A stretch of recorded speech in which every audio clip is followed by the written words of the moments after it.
Hello. Good evening, everyone.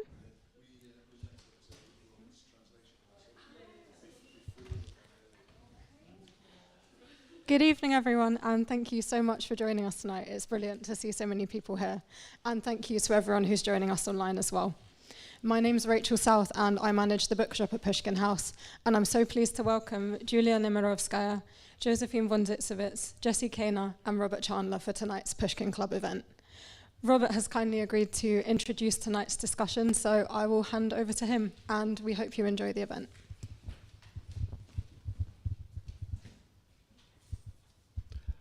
Good evening. So these days, kind of an awful lot of good work just doesn't get noticed in newspapers and journals. So I take the opportunity to just do a little advertising at the beginning. First of all, I was delighted yesterday to hear from Lena Wolf, who's here, giving me a hand. This is a book she's been working on for, I don't know, at least 10 or 12 years, isn't it? Probably longer. I remember first meeting her a long time ago and was immediately sort of had a sense of the kind of determination that she had. It's a kind of really her answer to the question of sort of who are you? Lena was a German brought up in Kazakhstan, so that sort of takes a bit of explaining, the whole history of the Volga Germans, who are, there were many, many tens of thousands of them. So this is her graphic book, kind of answering that question of who are these Volga Germans. Really delighted to see that finally as a physical object. Thank you.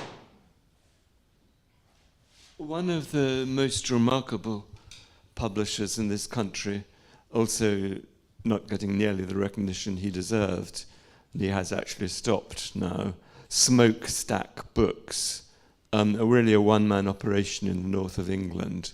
Andy Croft was the editor. He's actually a very, very good poet himself. The last section of this book, so it's 3 men on the Moscow metro, it's absolutely brilliant, kind of witty, elegant rhymes, a huge depth of cultural and historical understanding, very, very funny.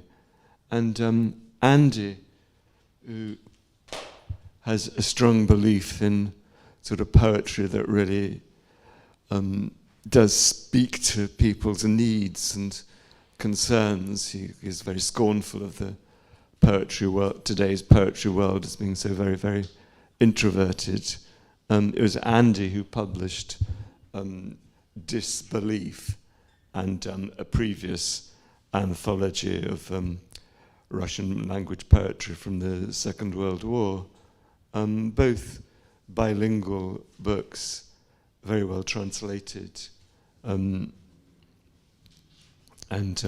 remarkably good value.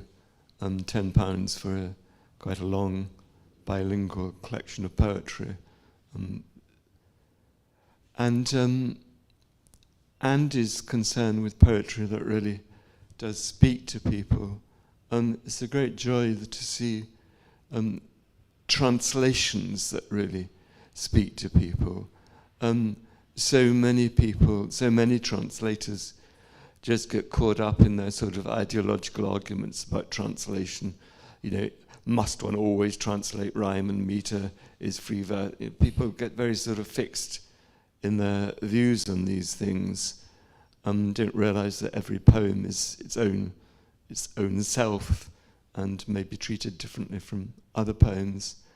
And it is, I know that a huge amount of collaboration has gone into both those anthologies, Disbelief and Dislocation. And I think the actual the pressure of the intense thought and feeling that has gone into the original poems, somehow that has kind of made the translators really sort of determined to get through to the reader both the thoughts, which are often quite complicated, because the thoughts of a Russian about this war, they're obviously not ever going to be simple. And I've very, very seldom seen anthologies of poetry where the translations have such a consistently high standard. So anyway, I'll hand over now to the translators.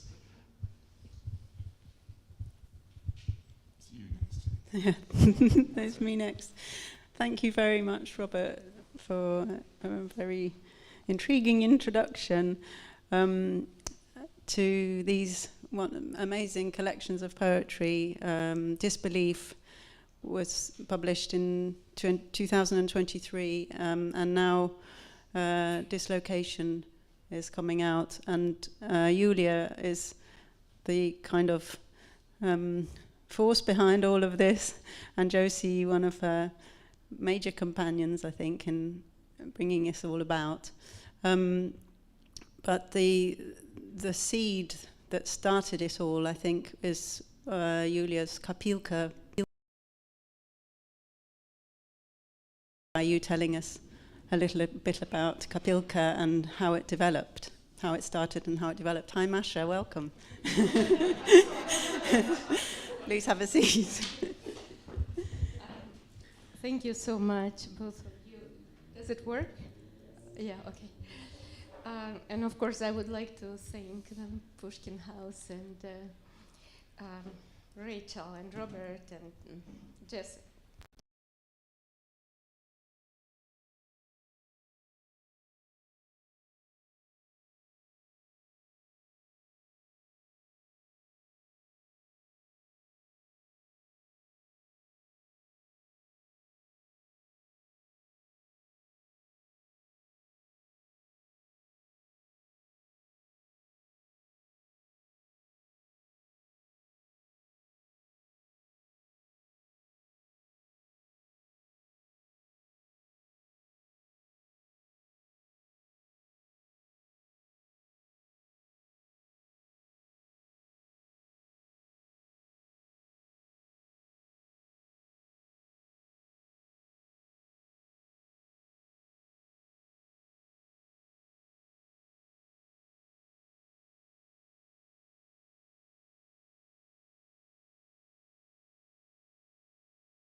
Остановить сумасшедших полковников. Мои не спасли ничьего сына, ничьей дочки. Здесь должно быть какое-то продолжение, но я не нахожу подходящего выражения. This was one of the first poems, and Josie will read the English version. Too many papers. And this is not my translation, but I will read. So we are a large team of translators. This is not my translation, but I'm going to read it anyway. The blame is on me, Herman Lukomnikov, for failing to curb the mad colonels to call them off. My poetic lines, however well styled, never saved the life of anyone's child. I feel that this poem needs to continue. There's no strength left in my mental sinew.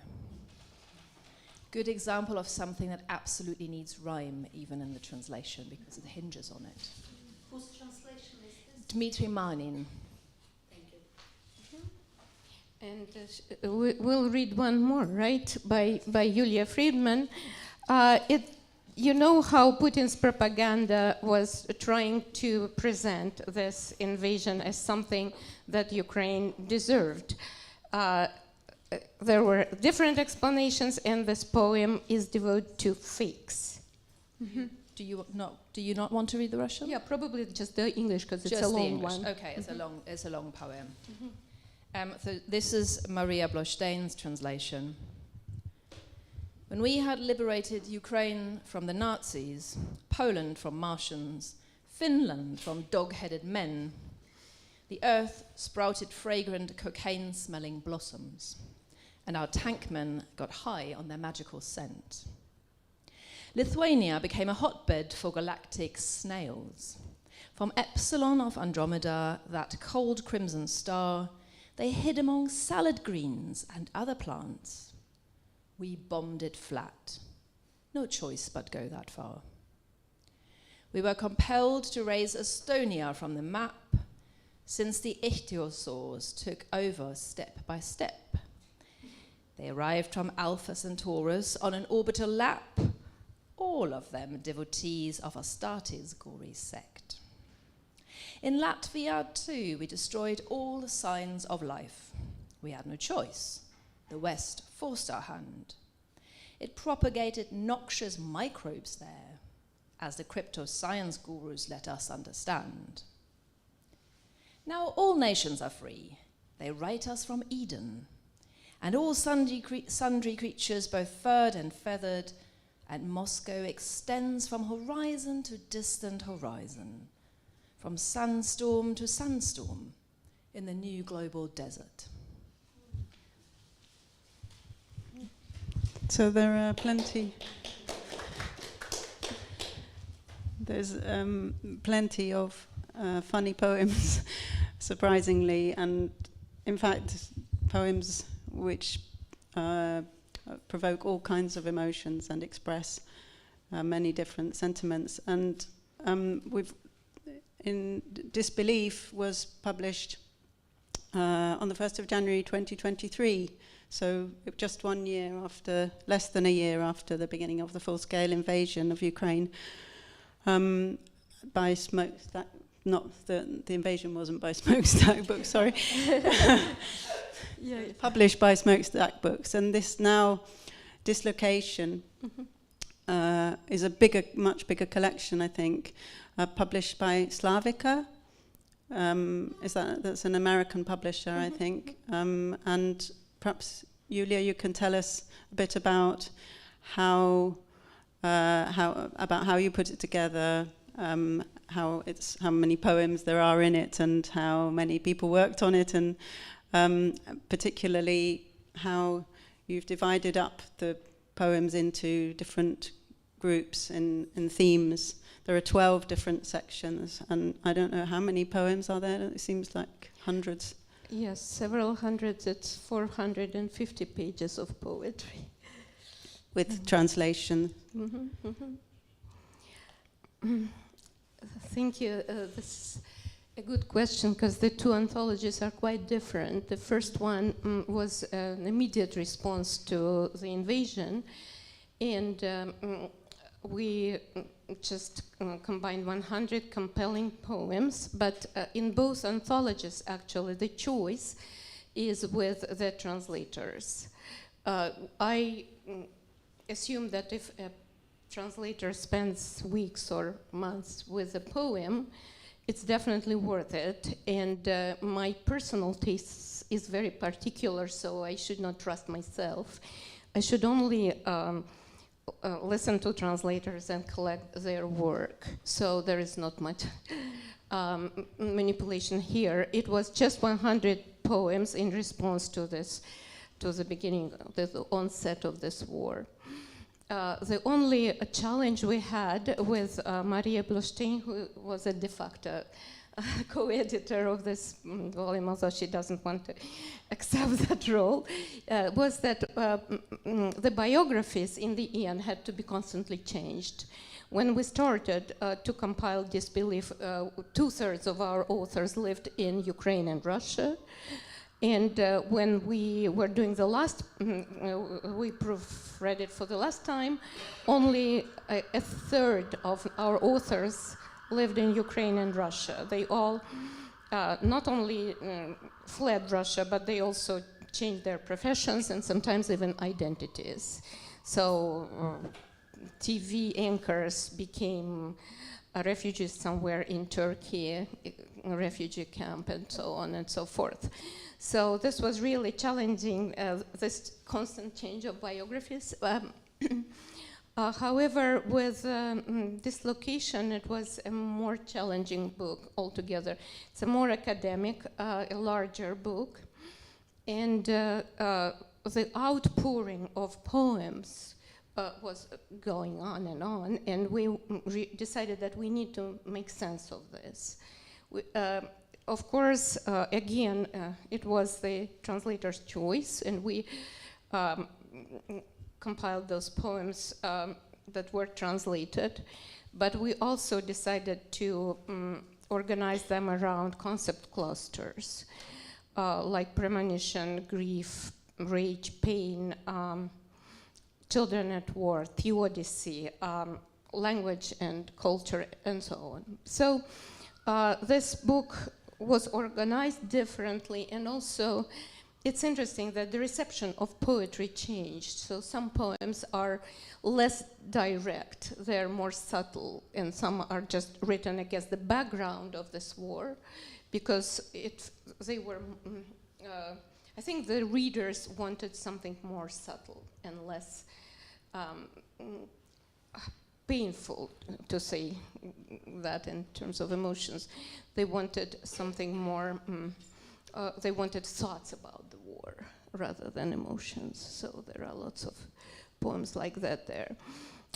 Both anthologies have covers by California-based artist Maria Kazanskaya, and I would like to give credit to her. It's female face and with blood pouring over it, and both of them have this as an illustration, but Dislocation has one more thing. Each cluster is introduced by a photograph by one of the poets, Andrei Grishaev. Those photographs create some kind of somber and maybe even East European mood. So I would like to show a photograph that precedes this thematic cluster. They're black and white. This one is especially striking. These are two women trying to take a picture of Vereshchagin's painting, famous painting, Apotheosis of War. I think the whole idea is amazing. Do you see that? Mm-hmm. Mm-hmm.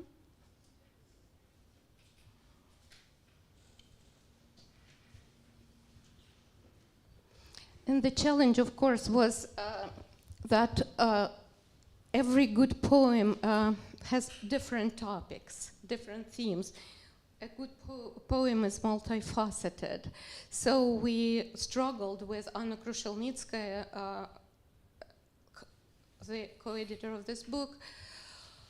Just where does this poem belong? Where is its niche? Is it about immigration, so it's fleeing Russia? Is it about my language? Is it about an attempt to distance myself from my culture? Is it about children at war? It's sometimes about everything, and I think that Josie would illustrate that with the poems she translated. Yeah. Mm.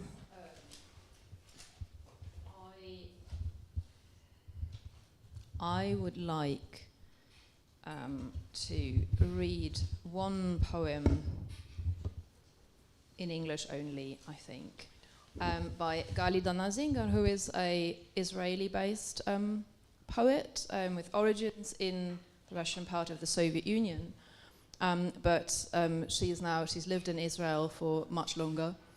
And this is a poem that's only recognizable, I think, as a war poem in the context of others. Actually, Yulia, I think, could you read it in Russian? Absolutely. It's so good. And it's also a translator's nightmare, so you can judge me afterwards. Кто там швыряет лопатой грязного снега в небо памяти? Кто расчищает скользкую... Oops. Again. I'm so sorry. There are several things to juggle, so sorry. Gali Danazinger. Кто там швыряет лопаты грязного снега в небо памяти? Кто расчищает скользков черные лезвия? Чьи-то ноги расползаются между там и нигде. Можем повторить. Вещают демоны зимнего утра. Снегоуборочная загребает облака перламутровых перьев. Снегоуборочная угробила. Я обещала тебе молчать, говорит мисс Гирю Снегурочка. Я обещал вам калины мороженые, говорит свиристель снегирям. Видите, капли ее на сугробах тлеют. Это сугубая кровь моя, ваша. I'll not even try to juggle because I'll fall over my own feet. Who's there shoveling dirty snow into memory's sky? Who's clearing slippery ice's black blades? Whose are the legs doing the splits? Between there and nowhere, we can do it again. Proclaim the winter's morning's demons. The snowplow rakes up feather clouds, the colour of mother of pearl. The snowplow did to death. I promised you to keep silent, says the snow maiden to Mizgir. I promised you iced red berries, says the waxwing to the bullfinch. You see, they dropped and glow in the snowdrifts. That's blood, condensed, mine, yours. And what cluster would you place it in?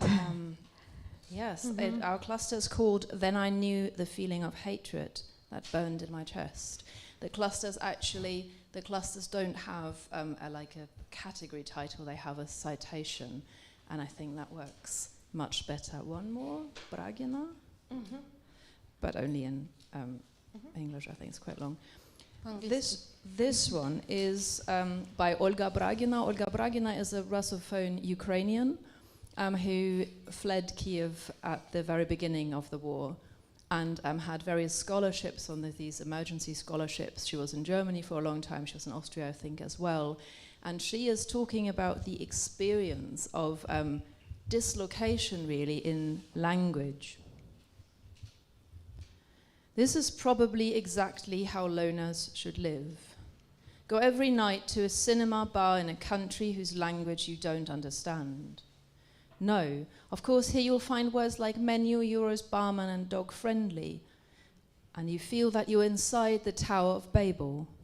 You feel that you're inside the absence of language. This is probably exactly how we should all feel now. People on the wind of history, either you exist or not. God knows what Schrödinger will tell you, the language of your fears God used scissors to cut you off at the dotted line. This is probably exactly how loners should live. Either you exist or not. You either exist, or each time they don't understand you, you scream and choke with your dumb mouth like a fish. But for this death of oxygen, you're equally despised. This is actually a very curious poem because the lines are so long and she uses no punctuation. So what belongs where and where to breathe is up to the reader. Can I ask another question? I understand, I mean, this is a translation project, and there are poems in here that obviously merit the attention of non-Russian speakers. But what was it that made you feel that it was important to do a bilingual publication, and that made you feel that it was so important to translate the poems? Was it because you felt that these voices were not being heard outside the Russian-speaking world? Yes, I somehow think that if just a passerby sees this cover in a bookstore window, it would probably draw his attention or her attention or their attention to this ongoing war. And it was very urgent at the time when Omicron variant and economic news replaced the news about the war. Of course, it's part of the so-called information war, and especially now, these days, I somehow feel that there is an information war going on, and the world is split apart. And if we shout and if people meet even one of the poems from this book and start thinking or changing their opinion, it might work. So on top of just collecting the poems, translating them, that is very therapeutic for translators and poets, and even redeeming on top of proving that there is resistance in Russia and that Ukrainians and Russians can coexist together in one space, on top of all other goals that we have. Probably this goal, information war, is the most urgent. Josie, as a scholar of Russian, would you say that that's true for you as well, or do you feel, is it a political thing for you to be involved in this kind of translating? You know, this is a really interesting question for me, because I was late to the party, so there are no translations by me in the first volume, Disbelief. So when the war started, all my projects went out of the window immediately, because I was looking at contemporary internet poetry, poetry circles, people who publish stuff on social media and somehow network in that way. And that, of course, stopped immediately, and these people scattered all over the place. And that is correct. I think I was very lucky as a scholar that my work became impossible straight away. My colleagues had to interrogate and decolonize and decolonialize, and I just was faced with nothing, and that was a good idea. And then the people who I'd been working on and working with they came back because they started writing this poetry. And I had worked on several collaborative projects with Dmitry Manin and Anna Krushenitskaya before, and so Dmitry asked me, we are doing all this translation work, don't you want to join us? And that seemed like a really organic new beginning for me. I wasn't really interested in doing any scholarship anymore at that point, if I can say so. So I'm very grateful, and I'm also aware that half of the people on this team are actually Russian native speakers, and I felt I was a bit shy, really. It's like, am I really allowed to join them because their motivations are very different from mine, probably? Am I just, I don't know, witnessing something I shouldn't be witnessing? And I was very grateful, actually, that I was accepted into this project. So to me, that's a big expression of trust as well. And so I kept working with people I had worked with and on people I had worked with. I'm very pleased that that somehow happened, and it responds organically to the horrible situation. And we were grateful for you, to you joining us. Yeah. Should we have another poem? What would you like? Julia, tell me what you would like. Something that We maybe, well, you will read your favorite and I will read my favorite. How about that? Okay, do I have to, well, I will read you something.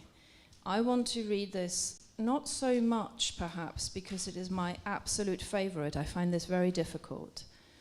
But because this is a person who we have published under pseudonym, who is in Russia and who has been hounded for her stance. And she has asked us not to publish her name, so she just features as Irina. It's not my absolute favorite poem. It's part of a long cycle of 150 poems, so there are about 4 in the book. I've translated a lot of it. And this is very much a first reaction. And I remember having to teach a translation class at 9 o'clock on the 24th of February 2022. And one of the people in this translation class is actually sitting at the back of the room. Alex, thanks very much for turning up. And I think Irina, this is the poem Day One. So that's what she said. And she writes in a very strange style, so it's all kind of chopped up. They're bombing Kharkiv, they're bombing Kiev, and they're bombing Lviv. The Russians are bombing. Raking in the black earth enters man as a gale, force wind as a gag, stuffs the mouth of our past century. Tongues are flashlights, ambling in the fog of gloom, ambling across a field, champing spittle, licking off the berry-sweet honey of power. My tongue, silent like a corpse, holds it in, stares holes into the newsfeed, melts, not strong enough to ask forgiveness, to ask for mercy, to ask, it's not us who are fodder. Do you want to hear that in Russian? Do you? You know you do. Should I read it? I think so. Okay. I just really want her to sound, and she can't. So I don't know. Ирина из поэмы «Провал во времени», первый день. Слоистый мрак охотился за светом и в этой схватке вечно побеждал. Данте Алигьери. Эпиграф. Бомбят Харьков, бомбят Киев, Львив бомбят, русские бомбят. Подгребают под себя чернозем, по земкой внутрь человека кляпом в рот 20 века. Языки, как фонари, гуляют в мороке мраке, гуляют по полю, чавкают слюной, слизывают малину мед власти. Мой язык, как труп, молчит, читает ленту новостей. Тает, не в силах просить прощения, просить пощады, просить, не мы волчья сыть.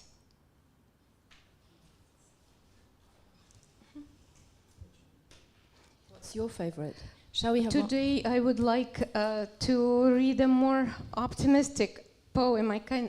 I feel like all those books where, you know, the huge evil thing is defeated by a teeny little guy or girl, or there is an abundance of those stories in world literature, but this seems like all we can right now count on, and I felt that one poem in Dislocation by Ключарева,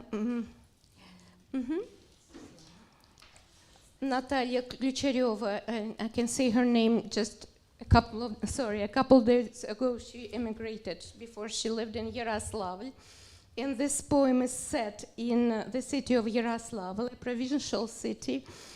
She calls it a provincial city. And the Sinaya площадь, the Sinaya Square, is not St. Petersburg famous Sinaya Square, it's Yaroslavl. So this poem is about three girls who went on square protesting the war. And let's all hope that those three girls will overcome the dark powers that are enveloping the world. По-русски или по-английски? Наталья Ключарева. Мирные акции в провинции выглядят так. 3 девушки, отряд ОМОНа и автозак. Темнеет, зажигаются фонари, зеленоватые, как тошнота внутри. Площадь Синая в прошлом, в настоящем пуста. Прохожий, завидев шлемы, обходит дурные места. В центре города вырастает пустыня, пустошь труда. В чьих незрячих фонтанах лежит неживая вода. 3 девушек бьет, пока не ОМОН, но нервная дрожь. У одной на пальто значок «Зачем ты живешь?». У второй в рюкзаке не плакат, но альбомный лист. На нем ничего не написано. Он помят и чист. Но даже его развернуть не имеет рука. ОМОН подходит ближе. 3 начинает икать. Задержи дыхание. Я и так не дышу. Над пустыней труда исчезает обычный городской шум. Центр областного центра становится черной дырой. Граждане, вы участвуете, расходитесь домой. Ну-ка быстро отсюда, я сказал, вашу мать. 3 девушки, неподвижны, как памятник, продолжают стоять.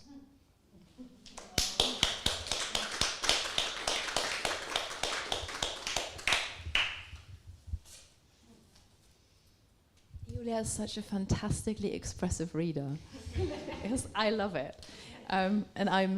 This is not my translation. This is Andrei Burago, who is another member of our group. Here's how peaceful protests in a provincial town take place. There are 3 young women, a paddy wagon, and a squad of riot police. It's getting dark, the streetlights turn on, yellow-green glow pours from above, akin to the sickness within. The former Senaya Square is now an empty lot. People notice the vests from afar and avoid the troublesome spot. The square rapidly turns into barren land. Lifeless fountains sightlessly stare from opposite ends. The women aren't hurt as of yet, but they're shaking in horror. One wears a button that says, "What are you living for?" Another has in her backpack a crumpled blank sheet. Not a poster. There aren't any words on it. But even that's hard to unroll. Her fingers are acting up. The police draw closer. The third one starts to hiccup. Hold your breath. I can't breathe as it is. Over the barren square, city noises cease to exist. The regional centre becomes a black hole. Citizens, you're taking part. Please disperse and go home. Beat it, I said. Have you fucking heard what I'm saying? The 3 young women stand still like monuments. They're staying.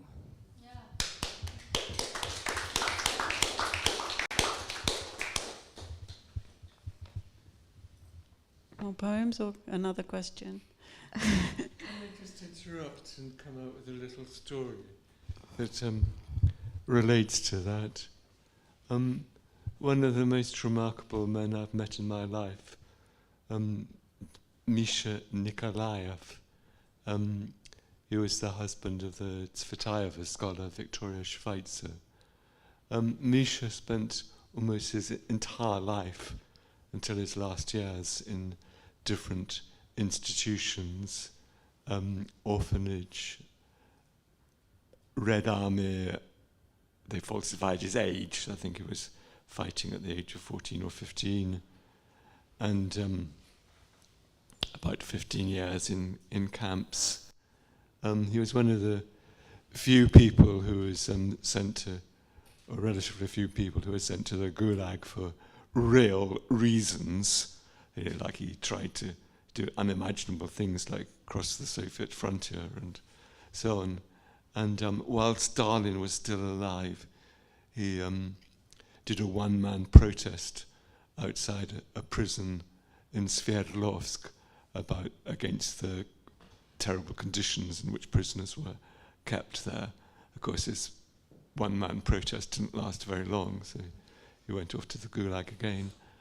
And I don't know how many decades, probably about 40 years after that, and after Misha's death, Victoria Schweitzer visited Sverdlovsk, and it turned out that there was this sort of, no one remembered his name, but there was a kind of legend about this extraordinary event that someone had actually dared protest while Stalin was still alive, and without anyone else backing him. So, I mean, what could be on the face of it, could be a more pointless thing to do than a one-man protest at that time and place. But, things are remembered more than one might imagine. Thank you, Robert.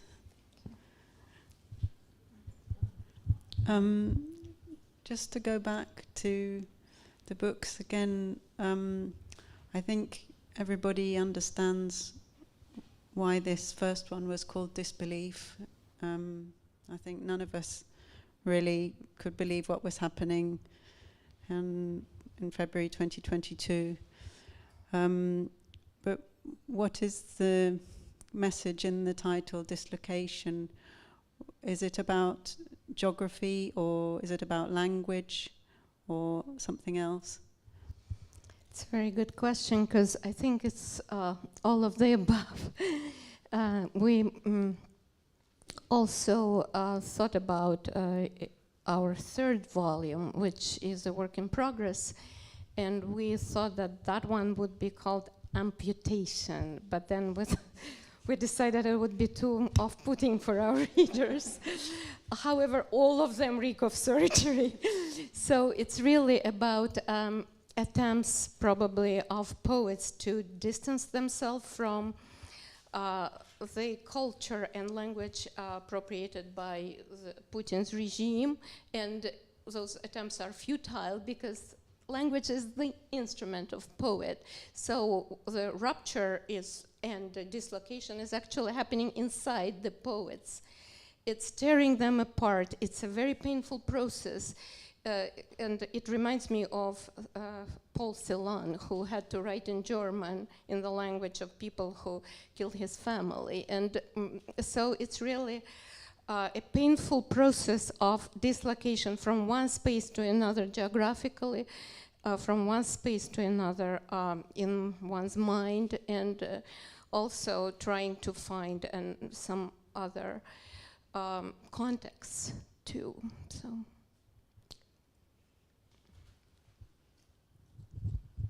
Shall we illustrate that with poetry? There is a section, isn't there? Well, which says which is called My Berry Red Dictatorship of Speech, and we have a poem by Yevgeny Kluyev. Do you want to read it in Russian? I think. Sure. That one. Okay. Yevgeny Kluyev, a poet based in Denmark now. И отныне совсем ничего на моем языке. Да куда ж его денешь, когда он во мне говорит? Я бенгали, я хинди, я выбери сам, я иврит. Я устал, говорит.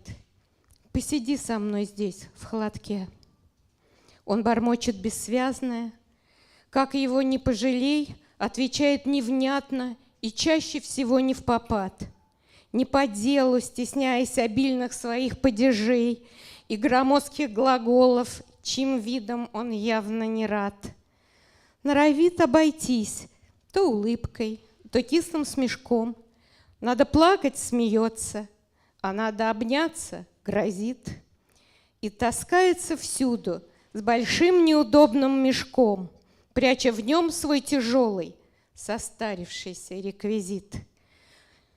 Он не помнит, где дом у него, но он хочет домой, объясняючи жестами: если идти по прямой, обязательно схватят, а там уже пахнет тюрьмой. Мой родной, мой любимый, несчастный, великий, немой.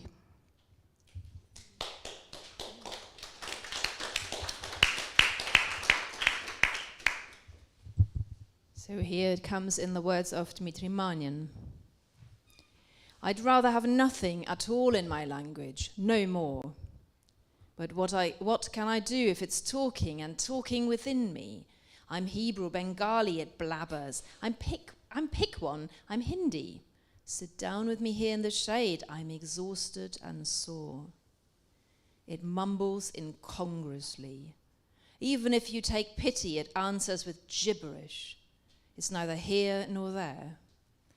Embarrassed by all its noun cases, its own syntheticity, the awkward verb tenses and aspects it hardly can bear. It tries to get by with a smile, with a half-hearted chuckle. It laughs when I'm sad. When it's time for a hug, it goes gruff. It lugs everywhere an unwieldy big sack full of tackle, its rusty antique toolkit, useless and obsolete stuff. It's longing for home, but just where home is, it can't tell. It gestures to say, if you follow this straightforward route, you will be pulled in and end up in a cell, in a well. My native, my own, my beloved, my wretched, great mute.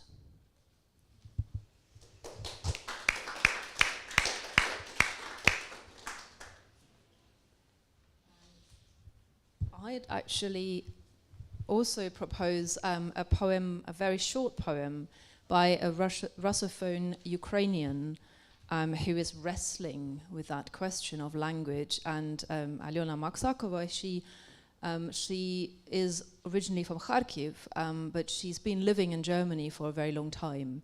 And she used to be an experimental poem. She writes in Russian, but she used to write experimental verse, play with language. And she says that ever since the war started, all she can do is write these really short civic poems. And of course, yes, she does write in Russian, so this poses other problems. And do you want to read it? Mm-hmm. Absolutely. Алена Максакова. Мой покинутый город звал меня. Я забывала улицы, дома, зиккурат театра. Потом начал исчезать. Я узнала, город бомбят, город горит. Цвет моей вины, черные буквы русской кириллицы. This is my translation. Alyona Maksakova. My deserted city was calling me. I kept forgetting streets, houses, the theater's ziggurat. Started disappearing later. I found out the city is being bombed, the city is burning. The color of my guilt, the black letters of Russian Cyrillic.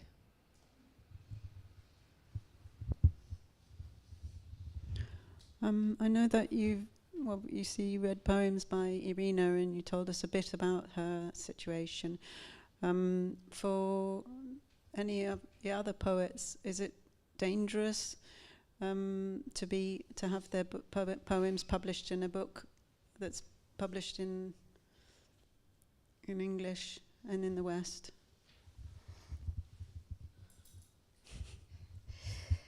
Yes, I think so. I think that anything can be dangerous right now, and it's not clear. The problem is it's not clear what's dangerous and what's not. And when I correspond with our authors and I ask permission each time we place their poem in the Kopilka, each time we translate it and send the translations, and also ask permission to include poems in the anthology. And so eventually I developed some kind of relationship with poets I even didn't know before. And some of them I just kind of even insisted, asking, could you please allow me to place your poem under the initials? And some poets just adamantly want their name and patronymic and last name to be there. So I can't help it, it's their decision. However, there are poets who are in some precarious situation, and their predicament is sometimes a relative who is in a prominent position back in Russia, or they are waiting to be arrested or because they're already spotted. So most importantly, there are several organizations that spy on protest poets and inform on them. And it begins with not allowing a poet to a poetic festival, and then the poet becomes totally ostracized by the authorities, and then comes the arrest. So I think that some of the poets we named today are are really in danger. But again, I cannot keep their names secret if they don't want that. But some of the poets, several of them are under initials here. And then, of course, we shouldn't forget there's Zhenya Berkovich, whose some of her poems are here, and she's in prison at the moment. Yes. Probably for writing these poems in the first place. Apparently this was the initial reason for the arrest. And Petrichuk, the other woman, was a collateral kind of wasn't quite about that play. It was about the poems. Yeah. Can you read something, a translation of Berkovich's poem, maybe?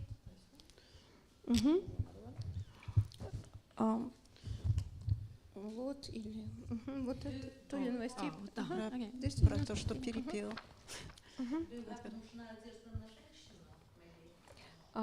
У нас есть в этой книжке лот и то ли новостей перебрал. То ли новостей перебрал. Давай это. То ли новостей по-русски тоже? По-русски, конечно.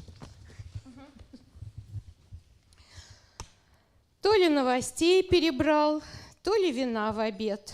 Только ночью к Сергею пришел его воевавший дед. Сел на икеевскую табуретку, спиной заслоняя двор за окном. У меня, говорит, к тебе, Сереженька, разговор. Не мог бы ты, дорогой мой любимый внук, никогда ничего не писать обо мне в Facebook? Ни в каком контексте, ни с буквой Z, ни без буквы Z. Просто возьми и не делай этого, просит дед. Никаких побед под моим именем. Вообще никаких побед. Также он продолжает: «Я был бы рад, если бы ты не носил меня на парад. Я прошу тебя очень», делает так рукой, «мне не нужен полк, ни бессмертный, ни смертный, Сереженька, никакой. Отпусти меня на покой, Сережа, я заслужил покой. Да, я знаю, что ты трудяга, умница, либерал, ты все это не выбирал, но ведь я-то тоже не выбирал. Мы прожили жизнь тяжелую и одну. Можно мы больше не будем иллюстрировать эту войну? Мы уже все, ребята, нас забрала земля. Можно вы как-то сами, как-то уже с нуля? Не нужна нам ни ваша гордость, ни ваш потаенный стыд. Я прошу тебя, сделай так, чтобы я был, наконец, забыт. Но ведь я забуду, как в Русском музее мы искали 9-й вал, как я проснулся мокрый, а ты меня одевал, как читали Пришвина, как искали в атласе полюса, как ты мне объяснял, почему на небе такая белая полоса за любым самолетом, как подарил мне увеличительное стекло. «Ничего», — отвечает дед, исчезая, «тебе ведь и это не помогло».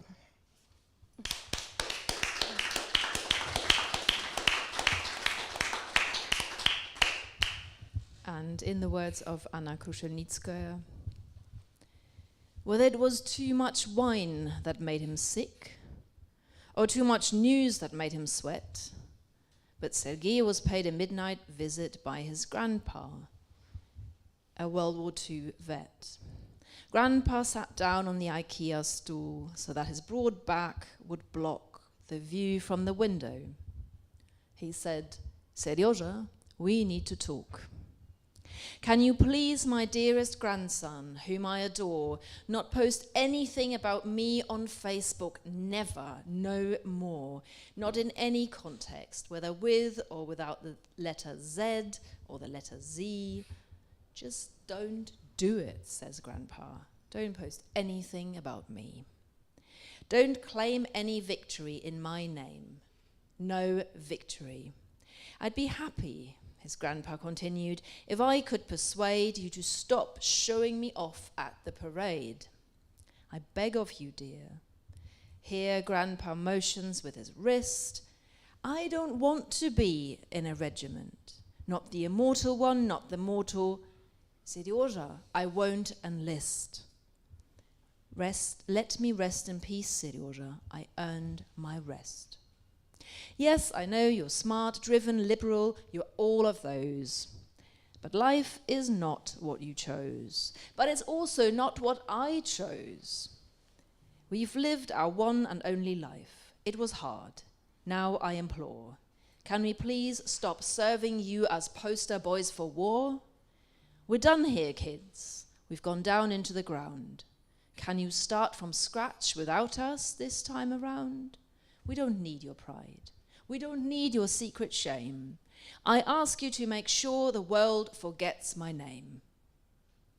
But then I'll forget how we couldn't find the 9th wave in the Russian museum. And I don't want to forget. Or how you changed my clothes when I woke up sick, drenched in sweat. How we looked for the poles in the atlas, and how you'd explain why there was a white trail in the sky behind every plane. How you gave me a book by Prishvin and a magnifying glass one day. That's fine, says his grandpa, vanishing.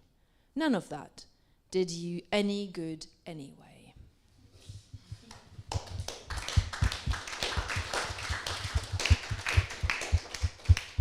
And you go to prison for writing something like that. Sometimes. I'm really sorry, but we're going to have to finish it there. But thank you so much, Julia and Josie, for giving us just a taster of the great richness of your collections. I don't know if there are any questions, Rachel. We would like to open it up to questions from the audience, so if anyone's got a question. No, it's okay. It was actually... I do need it, okay. Yeah. It was actually just to ask, I can't remember where I was browsing it, but is there a poem in one or other of the collection about a person walking past a car in a Ukrainian town that's got splattered by birds? Yeah, it's in Dislocation. I thought it was so short and so brilliant an image. I wondered if you could read it. It's by Близнюк, and it's...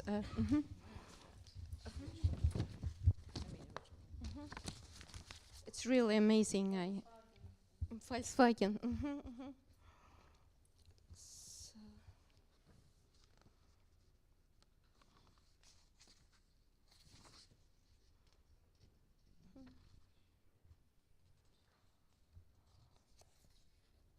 At least I know what section we through it, and That's when all your...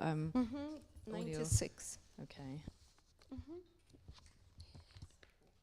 Сиреневый Volkswagen возле разбомбленной школы. Он стоит там с первых дней вторжения. За месяцы покрылся голубиным пометом.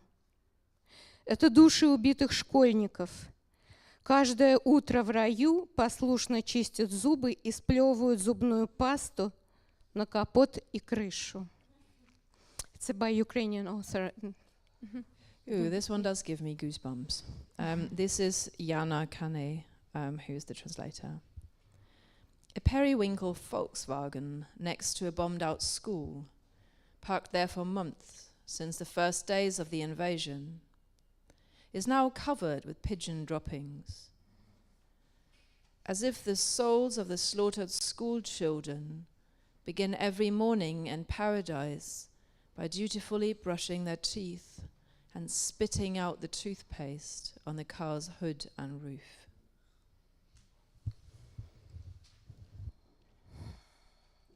Does anyone else have a question?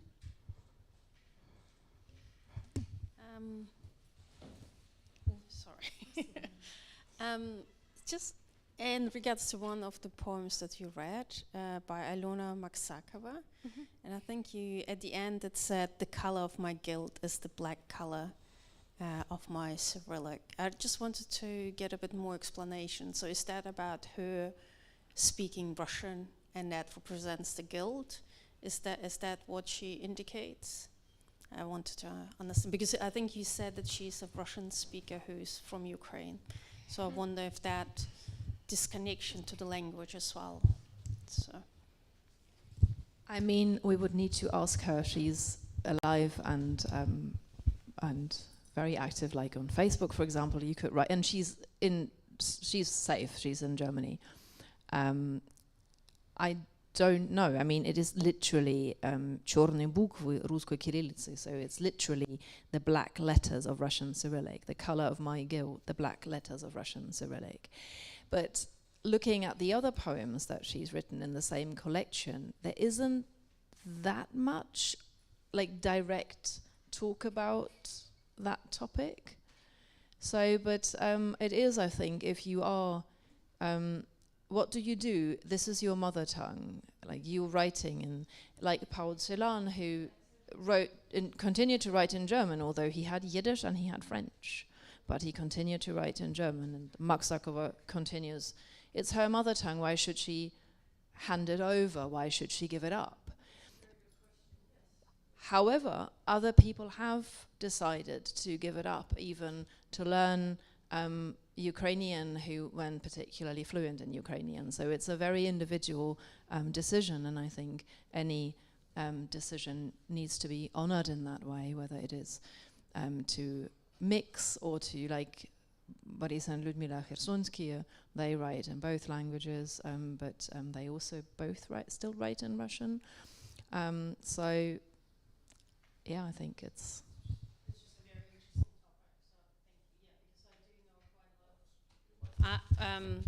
I know quite a lot of people who are Ukrainian refugees in Germany, and also part of my family as well, and so there's continuously this discussion: do you still speak the language, and should I now learn Ukrainian because I'm a Ukrainian, and yet I cannot maybe express it as myself as well as I can do in Russian. So, and it's kind of like everyday. It can be an everyday discussion and thoughts that you have with yourself, and to understand what. Yeah, I guess that is the dislocation from the language. You know how to. So that's really interesting. Thank you. Thank you. I enjoyed those readings very much.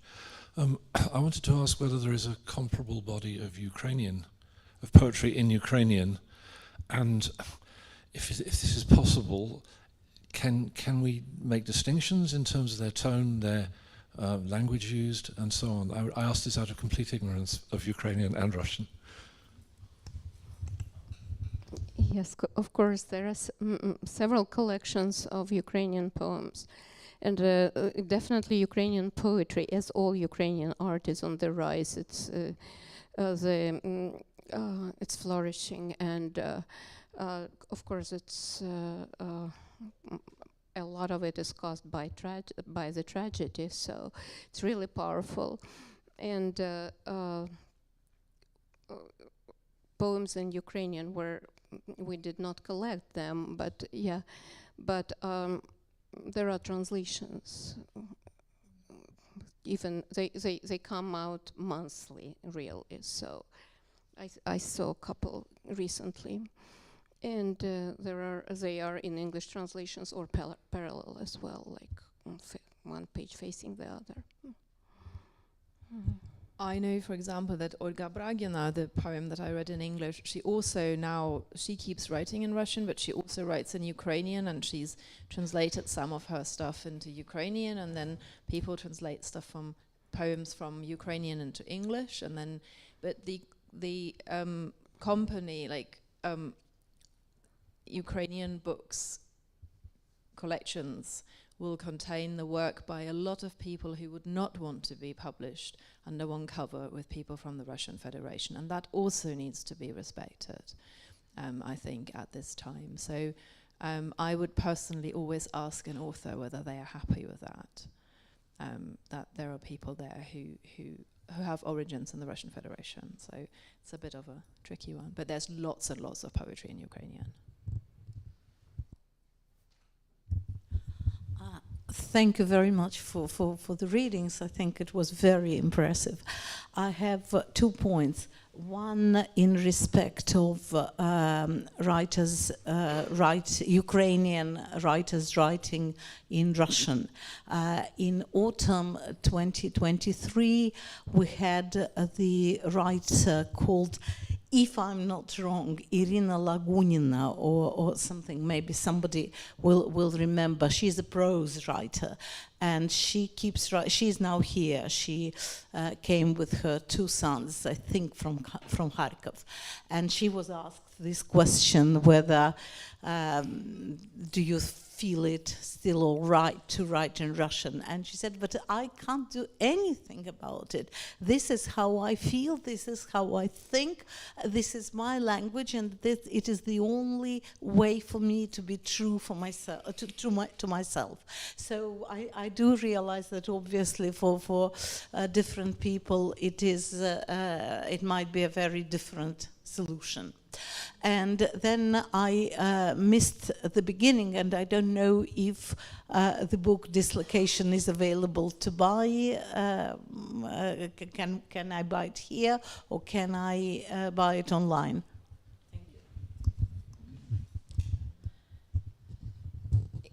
I think the bookshop manager should answer that question. We have copies downstairs for after the event. Yes, and it's hard to get in this country because Slavica doesn't have European distribution, but on the publisher's website you can now get an e-book, and which allows you to not just browse, but you can actually jump from one author to the other. So it might be a good compromise if you can't get hold of a physical copy.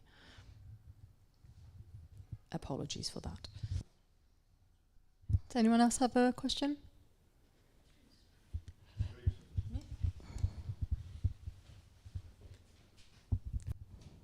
Jessy has just been encouraging me to read one of the poems that I quoted. You can read my review of this book, of this anthology, on their website of the journal Prospect. But I don't quote all of this poem, but I'll read it all now.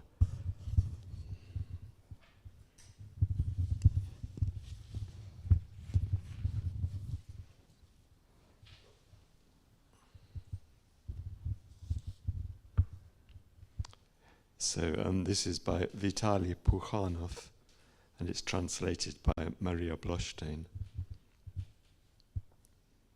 It's a really startling first line. Remember, Alyosha, the 600-page anthology of anti-war poetry published in the winter of '42 in Berlin? The anti-fascist poets were trying to find a language to say nicht, nein, to war. They censored the fatherland aggressor. They spurned Goethe, Heine, and Schiller. They acknowledged their collective responsibility. They felt choked by an inexpiable guilt. So why didn't you stop Hitler? Asked the Red Army soldiers, tearing the pages for their hand-rolled cigarettes. An anti-Hitler stance is not enough.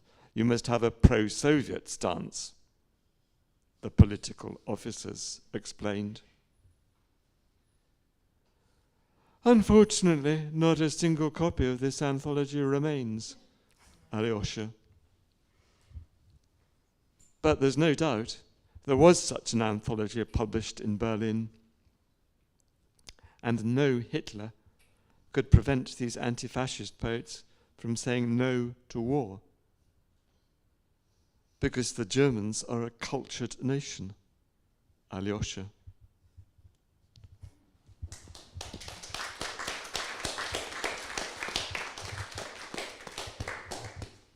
And perhaps as a little postscript to that, I've been recently translating Vasily Grossman's the articles that he wrote during the Second World War when he was a war correspondent for Red Star.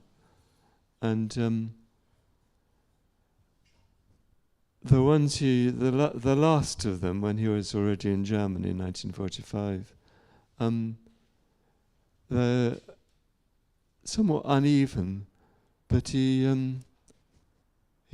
does a brilliant play about blackout precautions, and I'm afraid I can't remember the German, but he sees on the windows of houses in German cities, it's something like sort of light brings death, i.e., put up your blackout curtains properly so that you don't get bombed. But of course, he latches on to the other meanings of light brings death. And then in that same article, he ends by quoting what are supposedly Goethe's last words, mehr Licht, more light. So I did think it was very wonderful to see Grossman at the end of such a terrible war making such brilliant use of the greatest German poet. I did find that very, very deft and very, very moving indeed.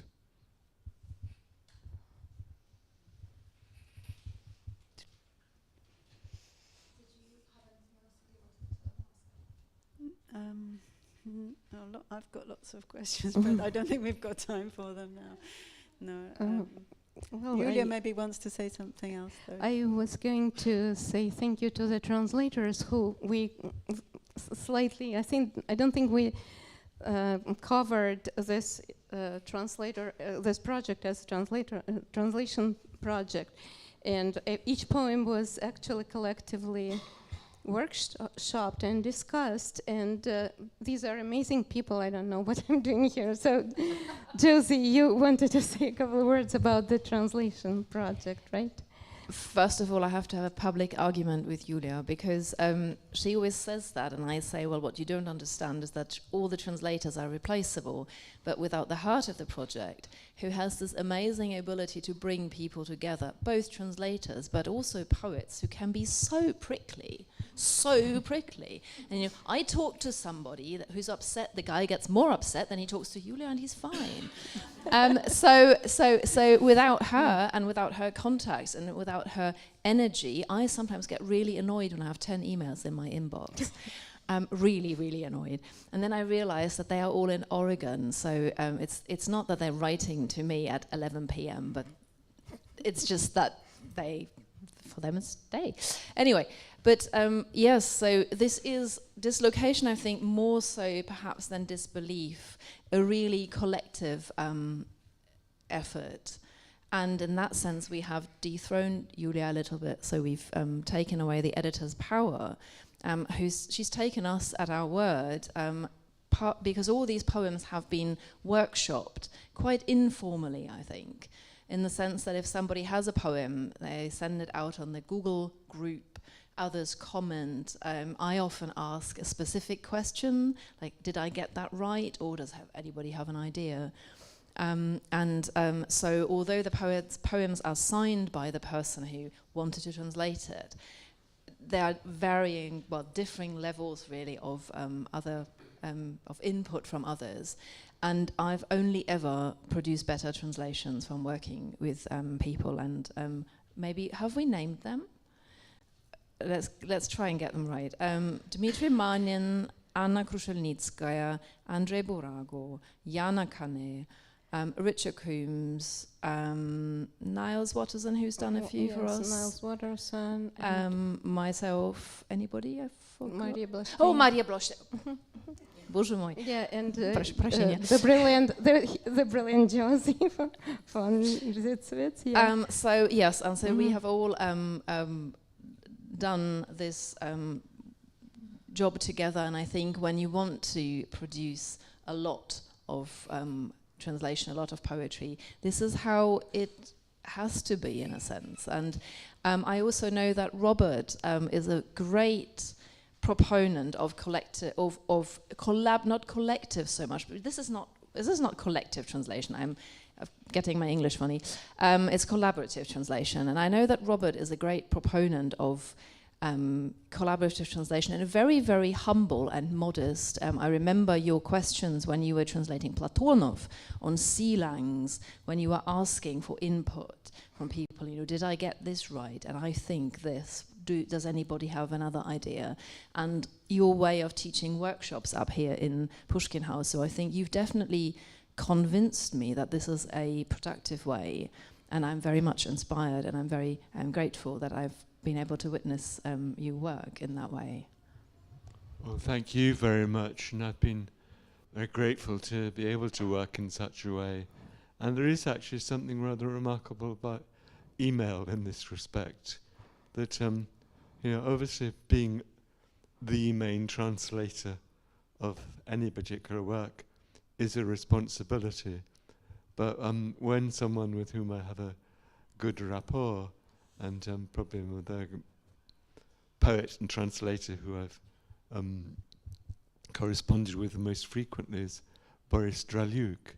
And there's a kind of a wonderful freedom of, Boris sends me something and it's sort of 95% really good, and there's one line that's just something's not quite right about it. And, I've only got a couple of minutes. I've got to leave the house or something. I've just got a couple of minutes to reply, and there's a kind of freedom there that I can just dash something off, which may be good, it may be not very good, but it will provoke some new thought in Boris's mind, and I can afford, because I'm not responsible, because I know Boris well enough. I know he's not going to take on board a stupid suggestion of mine. So, anything I send him may just kind of helping towards something useful. And we've actually quite often, because we've got used to working together, we've quite often had emails cross where, I've suggested something and Boris has written, oh yes, I just thought of that, or the other way around.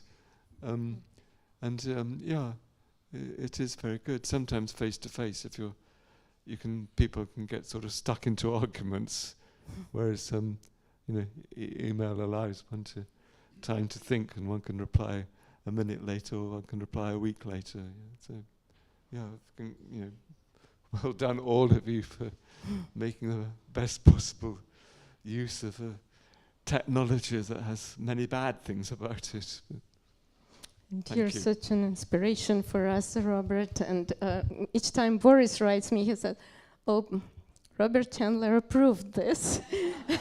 so this is amazing. Can I just clarify? In dislocation, the process of translation was collaborative. Sorry to interrupt, because I didn't quite follow. The process of I followed Robert, but the process of collaboration in dislocation. The process of translation in dislocation was collaborative on each poem. Yes. It's very good. If somebody gets my mic. I can't vouch for 100% collaboration. I've definitely put stuff in the Kopilka, in the database, that I didn't workshop because it's kind of there, it's kind of clear. The Maksakova that I read to you, I don't think I workshopped that. I didn't have any particular questions about it. But I would say almost all of it. And it's not formal. It's just like, I've got something new. Does anybody have time to read it? I once put 7 things there at once and said, I've highlighted the bits I'm not sure about. So it depends, but I would say yes, most of the poems, the overwhelming majority, has had some input from at least somebody else. And also, these authors are around, some of them have good English. So I personally, I remember, the Galidana Zinga poem about with the Russian, the folklore motifs, and I showed it to her. She's very prolific, and I said, are you okay with this? And she said, but Snigir is not a finch, it's a bullfinch. And I went, okay, and it's Snigiryam, it's a plural. And I had finches for the rhythm. And she said, and I know you did it for the rhythm, but it's the wrong bird. And I said, and I was like, okay, fine. And then she said, but in Russian, it's a really important bird for folklore. And I said, and I tell you what, in English, it isn't. And she said, but it's a bullfinch. Like, okay, for the rhythm then, rather than having finches, I'll have bullfinch in the singular. Are you okay with that? And she said, yes. So that's also sometimes something that helps. I work with Alexei Porvin. I don't think I would have understood his poem without his input, and not because my Russian is bad. Sorry, that was immodest. But so sometimes it's the author who provides input. I also have another Russian friend who's very, very cultured. She worked with me through this 150 poem cycle by Irina. She introduced me to Irina. And she said, I want you to translate this. And I was just like, Lia, I don't want to. Oh, yes, you want to. Read it. And then I retaliated. She had to go through the whole thing with me. So that also, and then I sent it to Kopilka people. So that's also something that we do.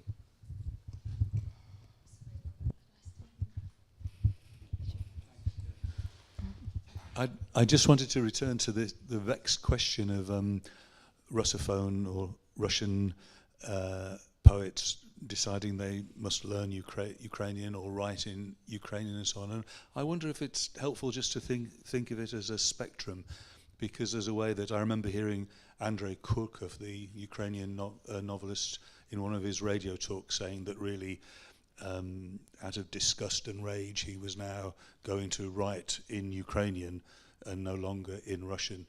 And I can see that at that end of the spectrum, for Ukrainian writers who are or artists of any kind who are there in Ukraine, the sense really that it's just unconscionable to use the language of a would-be colonizer. That's got to happen.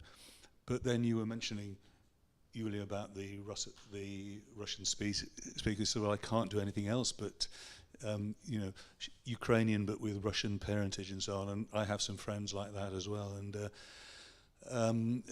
she said, I can't do anything else but write in Russian. And I wonder really if we should just say, well, it's okay, because the sheer act of writing all these poems in the language of a country that's been so brutal, incredibly brutal, is an act of resistance and a reclaiming of the language.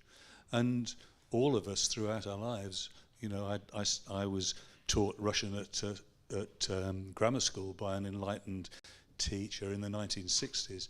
And we've all grown to learn the language, even though so many of the things we read were written under Tsarist brutality and then Stalinist brutality. So, no difference. We must love the language and hope that better times will come. I think one last thing is about register. And when I was a dutiful undergraduate, I would read my Pravda in Izvestia, and it's in its heavy dough and Soviet speak. I can remember being over in Russia in an outside loo, and papered up on the door was "Khlyeb nash drug," and yes. And even being in a queue for oranges in 1982 in still Leningrad, and with my student friends and saying, looking around and saying to my friend, "Вперед к апельсинам, товарищ," and sneaking round and seeing, which is forwards to oranges, and sneaking around and seeing that a Russian woman behind me, the barest smile crossed her face before she wiped it off, And there is a way that register is important, isn't it? It's not only resistance to what's gone on, but it's using the language in a way that is not with oppressed Soviet speak or the terrible propaganda that's going on now. Just the same as Soviet speak was the larder to Pasternak's Rolls Royce. Thank you. These are great insights. Okay. I think that's all we've got time for today. Thank you so much for coming, Yulia and Josephine and Robert and Jessy as well. And thank you everyone for joining us tonight. Our bar is open next door if you would like to stay with us for a drink, and we have plenty of copies of Dislocation and Disbelief for sale downstairs. So thank you again and enjoy the rest of your evening.